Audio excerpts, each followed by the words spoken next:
Hello नमस्कार सभी का वेलकम है मेरे चैनल पर सौरभ जी एजुकेशन पर।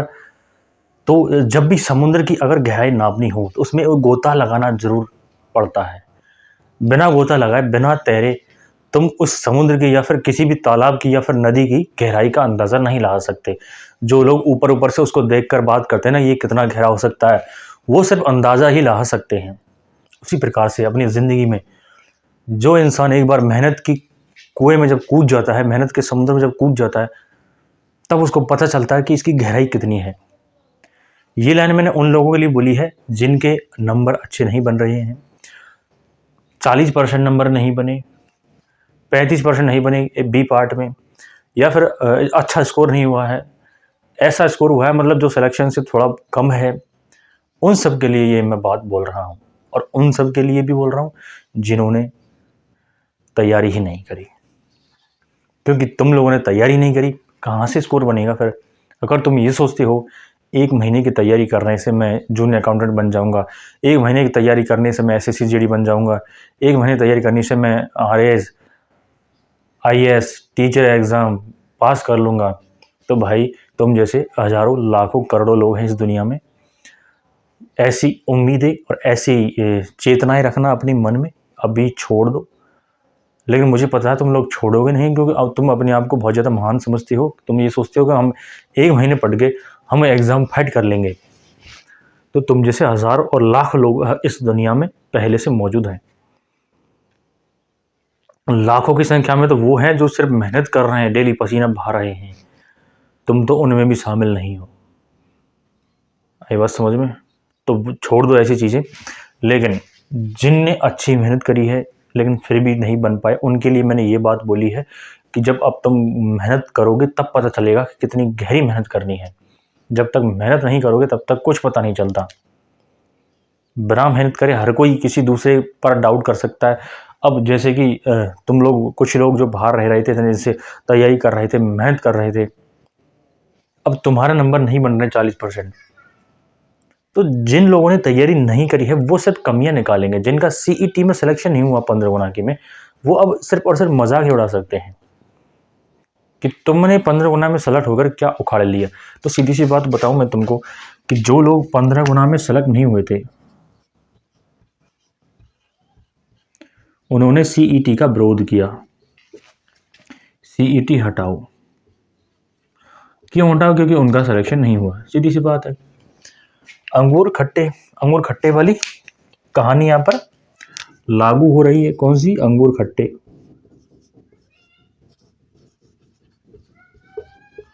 क्यों है खट्टे? क्योंकि जब लोमड़ी को कोई अंगूर अंगूर हाथ नहीं आए तो फिर उसे अंगूर खट्टे लगने लगे कि इस सीटी को हटा दो। जिनका सिलेक्शन हो गया, अब उनका जो मेन एग्जाम में स्कोर अच्छा नहीं हो रहा है, 40% नहीं बन रहे, तो ये जो लोग थे अंगूर खट्टे वाले, अब ये इनका मजाक उड़ाएंगे कि तुमने क्या उखाड़ लिया 15 गुना में सेलेक्ट होकर। तो एक मैं चीज बता दूं, समुद्र के किनारे पर खड़े होकर तुम लोग सिर्फ अंदाजा लगा सकते हो, लेकिन ये जो 15 गुना में सेलेक्ट हुए, ये कम से कम इतना लायक तो है कि कम से कम इन्होंने गोता तो लगाया है, उसमें कूदे तो हैं। भले ही ये गहराई तक नहीं पहुंच पाए, लेकिन कूदे तो हैं। तुमसे तो 1000 गुना बेहतर हैं। तुमसे तो 1000 गुना बेहतर है। आए बात समझ में? तुम लोगों से सीटी में 150 नंबर नहीं बन पाए। 150 नंबर, मात्र 154 नंबर पर सिलेक्शन हुआ था इसमें। तुम लोगों पे 150 नंबर नहीं बन पाए। तुम क्या खाक तैयारी करोगे आगे जाके? और जिनका 15 गुना में सिलेक्शन हुआ है और जिन्होंने मेहनत करी है, भले ही उनका यहाँ पर 40% नहीं बन रहे हो, लेकिन मैं उनके साथ हूँ, बिल्कुल साथ हूँ। क्योंकि उनसे तो 1000 गुना बेटर हैं ये लोग जो सीईटी में भी 154 नहीं नंबर नहीं ला पाए। और तुम बात करते हो किसी और की। अपने अंदर झांक कर देखो। और दूसरों में कमी वही निकालता है जिसके खुद के 154 नंबर नहीं बन रहे, खुद के 100 नंबर तक नहीं बन रहे सीईटी में, जो भी नेगेटिव नहीं था उसमें। बिना नेगेटिव वाली एग्जाम थी। 5-5 साल से तुम लोग तैयारी कर रहे हो। तुम पर अगर 154 नंबर नहीं बन रहे, तुम क्या करोगे जिंदगी में? और कमियां निकालते हो दूसरे में। तो खुद के अंदर झांकना शुरू करो, तब बात करना किसी से। आई बस समझ में? वहां बात करते हैं बड़ी बड़ी। तो ऐसे लोगों को नेगलेक्ट करो। ऐसे लोग हमारी ज़िंदगी में कोई मायने नहीं रखते। मतलब कि ऐसे लोगों को हम बहुत साइड में रखते हैं, मतलब हमारे मन में ऐसे लोग कभी आते भी नहीं हैं। जो लोग दूसरे पर हंसते हैं, दूसरों का मजाक उड़ाते हैं, क्योंकि उनका खुद का मजाक उड़ा पड़ा है, बिल्कुल खुद बिल्कुल ख़त्म है वो, खुद में कुछ नहीं। जिन पे सीटी में 150 नंबर नहीं आ रहे, वो दूसरों का मजाक ही उड़ाएंगे। आई बात समझ में? ये बात मेरी माइंड में ध्यान रखना। जो भी तैयारी कर रहा है, जिनके अच्छे नंबर बन रहे हैं, हमसे जुड़िए, सब्सक्राइब करिए हमारे चैनल को। और हाँ, एक चीज़ बता दूं मैं आपको, व्हाट्सएप नंबर है अपना, इस पर आप मैसेज करके अपना स्कोर भी भेज सकते हो मुझे। और जो भी इंक्वायरी चाहिए आपको 9462180889, इस नंबर पर आप मैसेज करके कोई भी इंक्वायरी पूछ सकते हो। अब अपन बात कर लेते हैं कि 40% नहीं बन रहे और पेपर का लेवल जो रहा है और पासिंग मार्क क्या है, ये जो कंफ्यूज हो रहा है स्टूडेंट का कि पासिंग मार्क क्या है। तो एक बार मैं पासिंग मार्क की बात कर लूँ। पासिंग मार्क, अब देखो सिलेक्शन के पैमाने में बता रहा हूँ, सिलेक्शन के मापदंड में बता रहा हूँ और कट ऑफ के मापदंड में यहाँ पर बताने वाला हूँ। और फिक्स कट ऑफ के बारे में भी अपन बात करेंगे। 1-2 दिन और रुको, क्योंकि मैंने शुरू में कहा था कि अपन लोग हवाबाजी बिल्कुल नहीं करने वाले। जो एग्जाम तय होते ही कट ऑफ बताते हैं, वो सिर्फ हवाबाजी कर रहे हैं। आइए बस समझ में, उन हवाबाजी से बचिए। यूट्यूब पर जाइए, मेरे चैनल पर सब्सक्राइब करिए उसको। उसके बाद जो कम्युनिटी वाला ऑप्शन आता है, उस पर जाइए। उस पर जो मैंने पोल करवाया है, जो मैंने बोर्ड करवाए हैं, उसको चंद समय हुआ है, मात्र कुछ घंटे हुए हैं या फिर एक दिन पहले जो पोल करवाया है, उस पर कितने वोट आए तुम खुद जाकर देखना। पहले खुद जाकर देखो उस पर, फिर बात करना हमसे कितने सारे वोट आए हैं उस पर, फिर अंदाजा लगाना। इसकी मैं स्लाइड यहाँ पर लगा देता हूँ। आपको जो इमेज दिख रही होगी साइड में, जो इमेज दिख रही है, ये इमेज मैंने कम्युनिटी पोस्ट पर डाली है।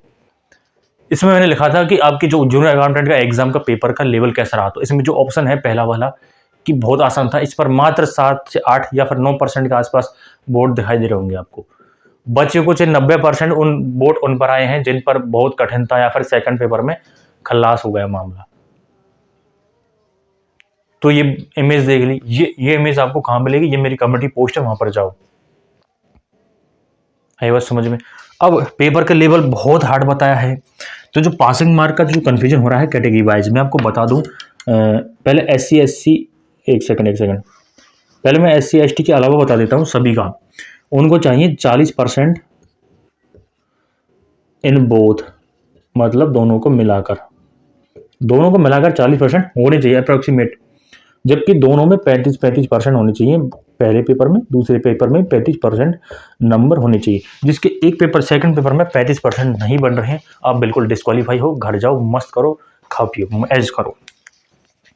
अब यहाँ पर SC ST के लिए 5% का रिलैक्सेशन है। इनको 35% चाहिए टोटल और 30% दोनों में चाहिए।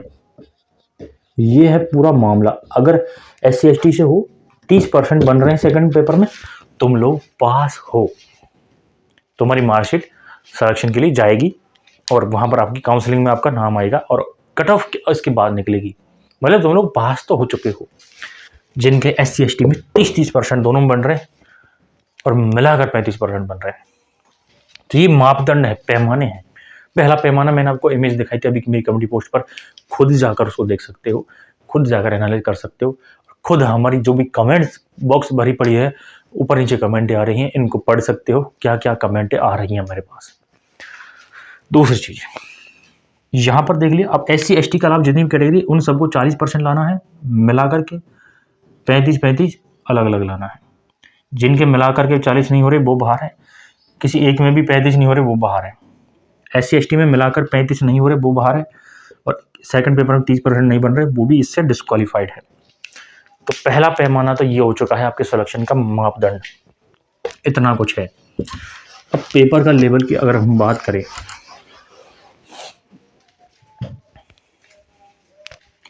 पेपर का लेवल जो अभी इमेज दिखाई थी मैंने आपको, मतलब हमारी कम्युनिटी पोस्ट पर जो भी कमेंट आई हैं, मतलब जो सेकंड पेपर था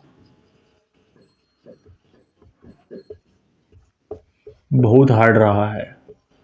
कैसा रहा है सेकंड पेपर? बहुत हार्ड रहा है। बहुत मतलब बहुत ज़्यादा लेंथी था, सवाल बहुत लंबे लंबे थे। लेकिन अब सेकंड पेपर की हर कोई बात कर रहा है, लेकिन मैं यहाँ पर बात करूंगा फर्स्ट पेपर की। फर्स्ट पेपर,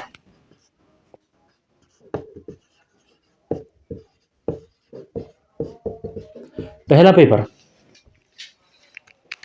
इसके बारे में कोई बात नहीं कर रहा। हर कोई सेकंड पेपर के बारे में बात कर रहा है, इतना हार्ड था, उतना हार्ड था, फलाना ढिकाना, ये होने वाला है, वो होने वाला है। फर्स्ट पेपर की कोई बात नहीं कर रहा। मैं आपको बता दूं, फर्स्ट पेपर बहुत आसान रहा है। आसान, सीधे सवाल आए हैं। राजस्थान की पूरब से पश्चिम की लंबाई पूछी है, इससे ज़्यादा सीधा सवाल क्या होगा। साइंस में भी बहुत अच्छे सवाल हैं। नॉर्मल साइंस की पूरी आंसर की मैंने डाल दी है, उसको जाकर देख लो, मिलान कर लो वहां से। फर्स्ट पेपर आसान रहा है। अब कट ऑफ का निर्धारण कैसे होगा। सेकंड पेपर जितना हार्ड रहा है, अगर सेकंड में जितने के भी 35% है या फिर SC ST वाले के 30 हैं, जो अभी मैंने बताया है, वो यहाँ पर पास होने वाले हैं। अब कट ऑफ का निर्धारण यहां से होगा।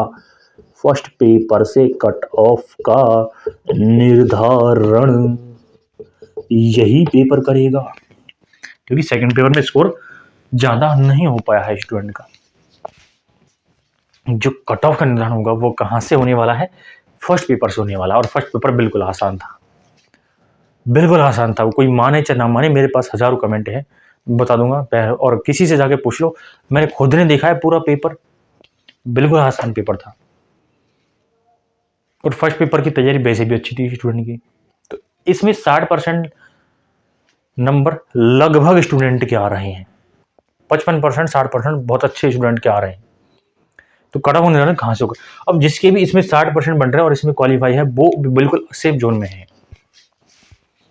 और मैंने कम्युनिटी पोस्ट पर ये भी पोल डाला है अभी कि आपके कितने नंबर बन रहे हैं, उस पर जल्दी से जाइए, उस पर वोट करिए और चैनल को अभी के अभी सब्सक्राइब करिए और जुड़िए हमारे साथ। हम हमेशा आपको मोटिवेट करेंगे, हमेशा हम तुम्हारे साथ रहेंगे, बिल्कुल। तो मिलते हैं अगली वीडियो में, तब तक के लिए सभी को बहुत बहुत धन्यवाद।